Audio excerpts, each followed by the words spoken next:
So my YouTube friends and fellow motovloggers had a topic today called the Invisible Rider. Anybody who's taken an MSF class or been riding for a little while understands that one of the defensive strategies for riding a bike is to assume everybody in a car can't see you.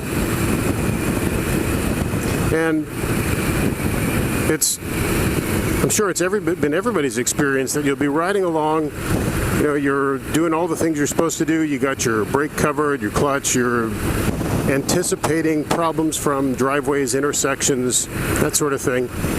And you see a car kind of nose its way out, and they look right at you, or at least you think they look right at you, and they pull out in front of you anyway.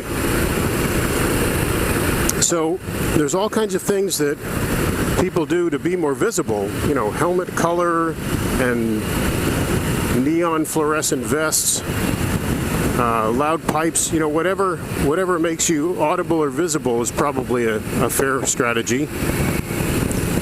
But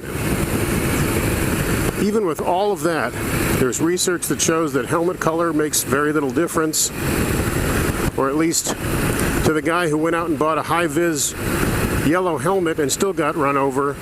That research didn't serve any purpose or prove any advantageous to him. So it's important to keep in mind that when you ride, most of the time you have to assume that people don't see you.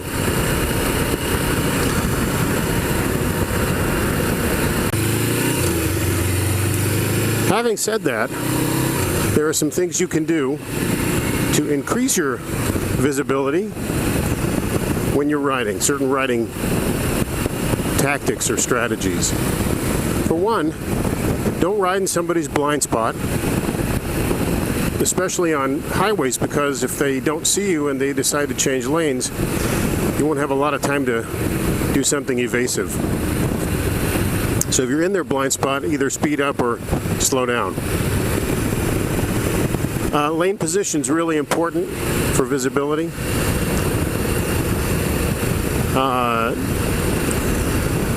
Making sure your speed is calibrated to corners is another one. I mean, that's just a safety issue in general, but you need time to anticipate what's around the bend. And again, it could be somebody passing and not expecting to find you there. I know that when people say they don't see you, or they didn't see you when they pull out in front of you, sometimes they really didn't, because you're small in comparison to cars if they're looking for cars.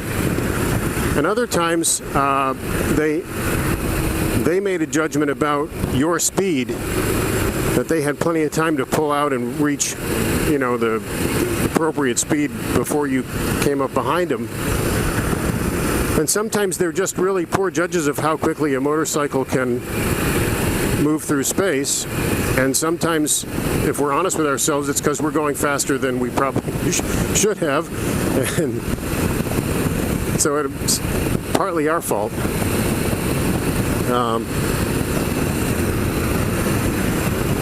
But I don't think anybody can be assure themselves of being visible all the time. And so riding as if you are invisible is a very good motto and strategy to have in your head.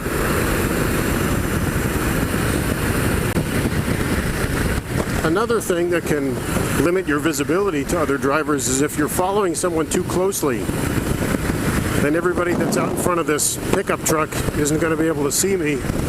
And if they're waiting to turn onto the road, they figure as soon as he goes by, they have a clear path. And so you got to somehow get in a place where they can see you too. It's either further back or, again, lane position. And since we're on the subject of invisibility, I just want to go on record as saying I believe in ghosts. I don't think all ghosts are mean or bad. There's probably a lot of good ghosts out there.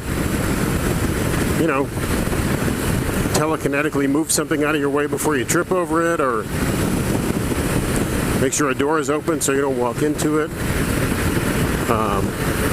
So anyway, just, since riding is a surreal experience, I thought I'd get into the paranormal. Isn't this a pretty little road? Too bad it doesn't last more than about 2 miles. Anyway, enough pontificating. It's not like I know how to ride any better than you guys, or probably worse for that matter, so everybody be cool and have a great weekend and stay safe. Ride on. Second Childhood, signing off.